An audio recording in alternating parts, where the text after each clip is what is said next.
to Lucilius, Letter 8, on the Philosopher's Seclusion. Quote, "Do you bid me," end quote, you say, quote, "shun the throng and withdraw from men and be content with my own conscience, where the counsels of your school which order a man to die in the midst of active work?" End quote. As to the course which I seem to be urging you on now and then, my object in shutting myself up and locking the door is to be able to help a great number. I never spend a day in idleness. I appropriate even a part of the night for study. I do not allow time to sleep, but yield to it when I must, and when my eyes are wearied with waking and ready to fall shut, I keep them at their task. I have withdrawn not only from men, but from affairs, especially from my own affairs. I am working for later generations, writing down some ideas that may be of assistance to them. There are certain wholesome counsels, which may be compared to prescriptions of useful drugs. These I am putting into writing, for I have found them helpful in ministering to my own sores, which, if not wholly cured, have at any rate ceased to spread.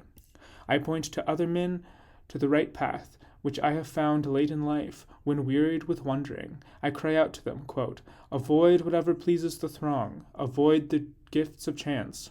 Halt before every good which chance brings to you, in a spirit of doubt and fear, for it is the dumb animals and fish that are deceived by tempting hopes. Do you call these things the gifts of fortune? They are snares, and any man among you who wishes to live a life of safety will avoid, to the utmost of his power, these limited twigs of her favor, by which we mortals, most wretched in this respect also, are deceived, for we think that we hold them in our grasp, but they hold us in theirs. Such a career leads us in precipitous ways, and life on such heights ends in a fall. Moreover, we cannot even stand up against prosperity when she begins to drive us to leeward. Nor can we go down either with the ship at least on her course, or once and for all. Fortune does not capsize us. She plunges our bows under and dashes us on the rocks. Hold fast, then, to the sound and wholesome rule of life, that you indulge the body only in so far as is needful for good health. The body should be treated more rigorously, that it may not be disobedient to the mind. Eat merely to relieve your hunger, drink merely to quench your thirst, dress merely to keep out the cold, house yourself merely as a protection against personal discomfort. It matters little whether the house be built of turf or of variously colored imported marble. Understand that a man is sheltered just as well by a thatch as by a roof of gold. Despise everything that useless toil creates as an ornament and an object of beauty, and reflect that nothing except the soul is worthy of wonder. For to the soul, if it be great, naught is great. End quote. When I commune in such terms with myself and with future generations, do you not think that I am doing more good than when I appear as counsel in court, or stamp my seal upon a will, or lend my assistance to the Senate, by word or action, to a candidate? Believe me, those who seem to be busied with nothing are busied with the greater tasks. They are dealing at the same time with things mortal and things immortal. But I must stop and pay my customary tribute to balance this letter.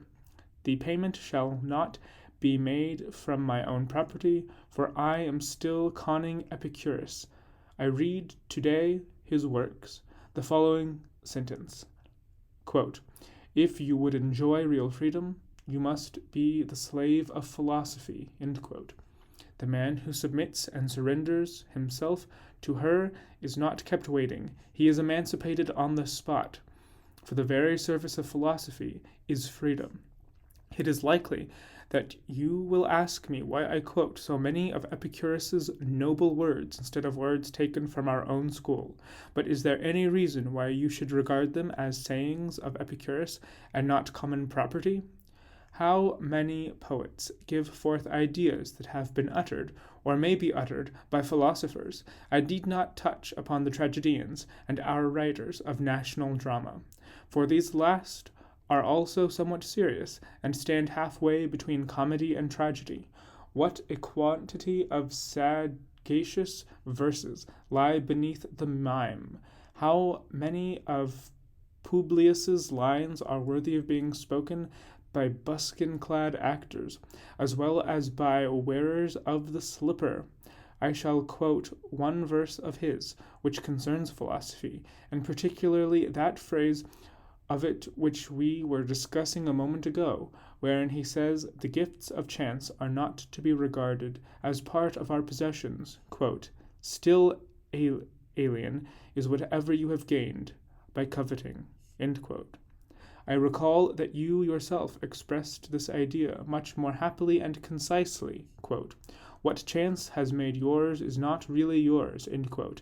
And third, spoken by you still more happily, shall not be omitted. Quote, the good that can be given can be removed. End quote. I shall not charge this up to the expense account because I have given it to you from your own stock. Farewell.